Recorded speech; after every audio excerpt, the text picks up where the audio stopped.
अस्सलाम वालेकुम दोस्तों इमरान खान को हर सूरत में गिरफ्तार करने का मंसूबा बन गया है।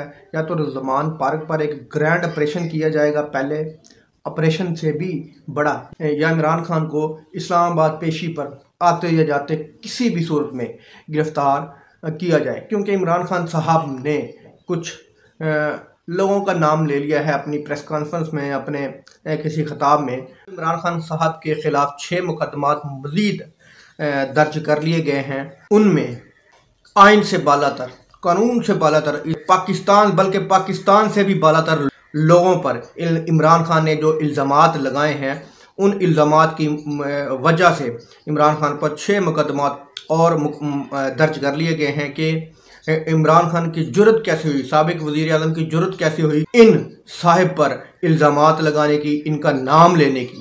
ये आसमान से उतरी हुई मखलूक है, ये गुनाहों से पाक लोग हैं, ये कोई गुनाह नहीं कर सकते। इमरान खान की किस तरह जुर्रत हुई है इन पर इल्ज़ाम लगाने की। तो मेरा ख्याल है कि जो अपने आप को फरिश्ते समझ रहे हैं, अवाम उन फरिश्तों का असल चेहरा देख चुकी है।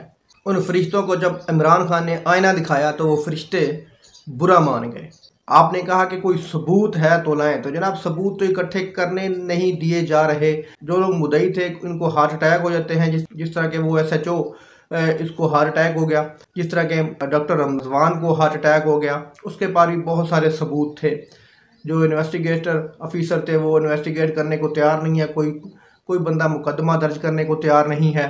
तो सर ये किसका प्रेशर है? तो इमरान खान साहब कहाँ से घर से सबूत लेके आए? सारी दुनिया जानती है, कैमरों के आगे उसको गोलियां चली हैं, पूरी दुनिया का मीडिया कवर कर रहा था। तो इससे बड़ा और क्या सबूत है कि उस पर कातिलाना हमला हुआ है या नहीं हुआ? तो ये कानून की किस किताब में लिखा है कि किसी पर शक नहीं किया जा सकता? पुलिस का भी हर सवाली से यही सवाल होता है कि आपको किसी पर शक है। तो इमरान खान को किसी पर शक है, इसलिए वो शायद उनका नाम ले रहे हैं।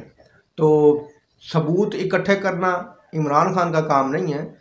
इमरान खान ने नाम लिया है, ये सबूत इकट्ठे करना इदारों का काम है, पुलिस का काम है, इन्वेस्टिगेशन करने वाले ऑफिसर का काम है।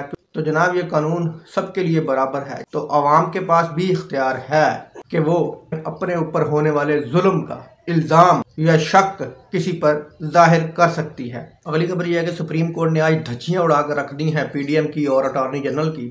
समाज के दौरान जितने भी जज थे उन्होंने आइन और कानून के तहत जितने भी रिमार्क्स दिए वो सब के सब ज़बरदस्त रिमार्क्स थे। इन PDM की और अटॉर्नी जनरल का मुंह बंद करने के लिए काफ़ी थे।